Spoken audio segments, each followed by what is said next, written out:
Entonces, miren, esto ya lo vieron. Entonces, hasta aquí, miren lo que es importante es esta ecuación.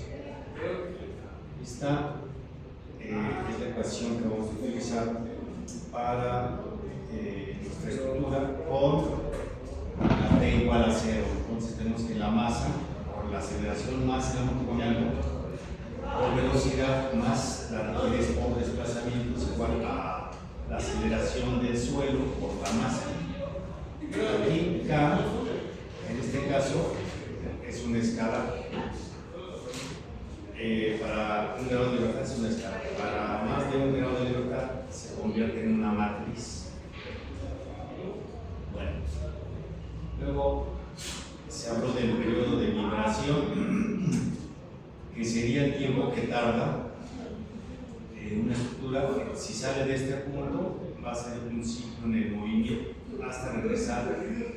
Esto si lo superponemos aquí, esta onda quedaría aquí en este punto de salida, que significa que en este caso la estructura empezó a moverse, regresa y se queda en el inicio donde empezó el movimiento. Y lo vamos a ver más claro aquí.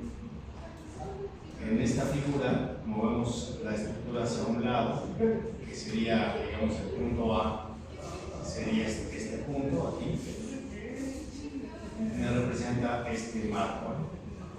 El desplazamiento B, perdón, en el punto B ya tengo un desplazamiento, que sería este movimiento. Luego aquí en C vuelve a pasar en esta posición, es decir, no hay desplazamiento y se va hasta el otro lado. ¿Sí? Se va hasta el otro lado y regresa a la posición de partida. Entonces, ustedes ven aquí, desde aquí hasta acá, vamos a tener un ciclo. ¿Sí? Un ciclo en el movimiento. A ese ciclo va a estar o va a ser conocido como periodo de vibración, el tiempo que tarda en ir y regresar a la misma posición. La estructura, ¿sí? Este periodo de vibración, como ustedes lo pueden ver aquí, sería 2 veces pi, porque es un ciclo entre la frecuencia. Ahora, aquí normalmente nuestras estructuras van a tener un amortiguamiento muy bajo. Desafortunadamente la estructura no tiene capacidad de amortiguar, los materiales no son tan disipadores en este tipo de disipación de energía, por lo tanto no son capaces de dar un amortiguamiento importante. En el caso, por ejemplo, del amortiguamiento lo entenderíamos, por ejemplo, en un auto donde tiene amortiguadores. Cuando pasamos un bache, el amortiguador lo que hace es que se alarga y después regresa el movimiento muy rápido, entonces el amortiguador responde.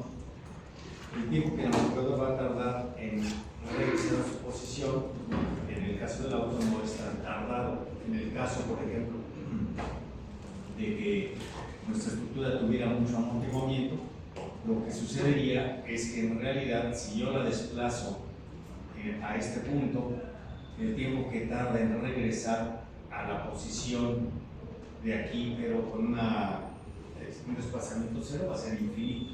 Es decir, si tenemos un amortiguamiento muy grande, la estructura no va a oscilar, simple y sencillamente va a tardar un tiempo infinito en llegar a la posición inicial.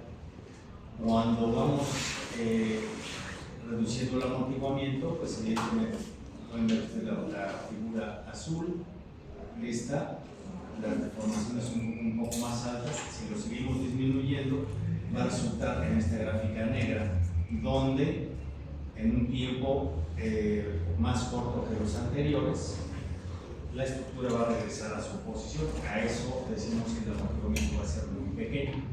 Y cuando no tiene amortiguamiento, ¿qué sucede? Déjame ver si tengo la gráfica aquí mismo. Cuando no hay amortiguamiento, nuestra estructura pues se va a ir moviendo de esta manera en un tiempo infinito. Eso sería cuando el amortiguamiento es cero. En la realidad no vamos a tener cero amortiguamiento, tendremos amortiguamientos bajos del orden de máximo un 8%, dependiendo del tipo de estructura. Entonces, el 8% sería una cantidad o un porcentaje del amortiguamiento que tendría la estructura. Y a eso nos vamos a referir con este amortiguamiento.